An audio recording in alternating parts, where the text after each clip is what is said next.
បងប្អូនទេសនាគ្រប់គ្នាគួរឲ្យខ្លាចនិងរន្ធត់ខ្លាំងណាស់យោងតាមការផ្សាយព័ត៌មានពីស្រុកថៃនោះបានឲ្យដឹងថានៅពេលយប់រំលងអាត្រាតថ្ងៃទី30ចូល31ខែមីនាឆ្នាំ2026ក្តៅនេះគឺមានហេតុការណ៍ផ្ទុះធុងហ្គាសយ៉ាងខ្លាំងក្លាប្រៀបដូចជាគ្រាប់បែកដែលទម្លាក់ត្រូវចំផ្ទះសម្បែងរបស់ប្រជាជនសៀមដូចនេះដែរ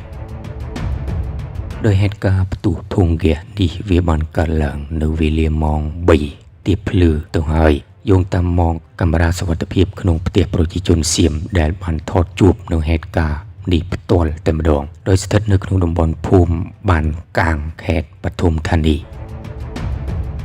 យ៉ាងណាក៏ដោយតាមការរៀបរាប់ពីលោករ៉ាន់វ៉ារ៉ាត់ជាម្ចាស់ផ្ទះផ្ទុះធុងហ្គាសមុនគេនោះបានរៀបរាប់ឲ្យដឹងថានៅក្នុងក្រុមគ្រួសាររបស់លោកមានសមាជិក4នាក់ប្តីប្រពន្ធនិងកូន2នាក់ដែលកំពុងតែដេកលង់លក់វាម៉ោង3ទៀបភ្លឺទៅហើយស្រាប់តែឮសំឡេងទុះធុងហ្គាសនេះយ៉ាងខ្លាំងក្លានិងរង្គើពេញផ្ទះតែម្ដងហើយធ្វើឲ្យអ្នកជិតខាងភូមិសៀមដែលមានផ្ទះជួបគ្នានោះវាក៏មានការភ្ញាក់ផ្អើលឆោឡឡើងគ្រប់គ្នាដោយសំឡេងផ្ទុះធុងហ្គាសនោះវាប្រៀបបីដូចជាសំឡេងគ្រាប់បែកផ្ទុះដូចនេះដែរ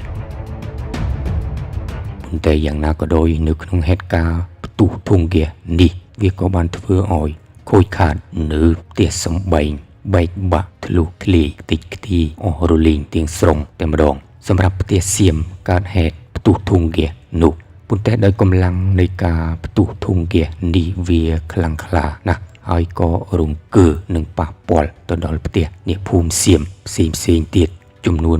22ខ្នងឯណោះដែលមានសភាពផ្ទះក្រហែងប្រេះនៅសំណង់ព្រមទាំងធ្វើឲ្យខូចខាតទ្រព្យសម្បត្តិអស់ជាច្រើននៅក្នុងហេតុការណ៍បង្កឡើងពីផ្ទុះធុងហ្គាសនេះដោយអាជ្ញាធរនៅក្នុងខេត្តបឋមធានីបានចុះជួយសង្គ្រោះនិងគ្រប់គ្រងគ្រោះមហន្តរាយនោះបានស្នើសុំឲ្យម្ចាស់ផ្ទះសៀមនីមួយចេញទៅរកកន្លែងដែលមានសុវត្ថិភាពជាបណ្ដោះអាសន្នសិនពីព្រោះខ្លាចផ្ទះនោះវាបាក់រលំជាដើមដោយសភាពផ្ទះនីមួយគឺមានសភាពប្រេះសំណង់អស់ជាច្រើនទៅហើយ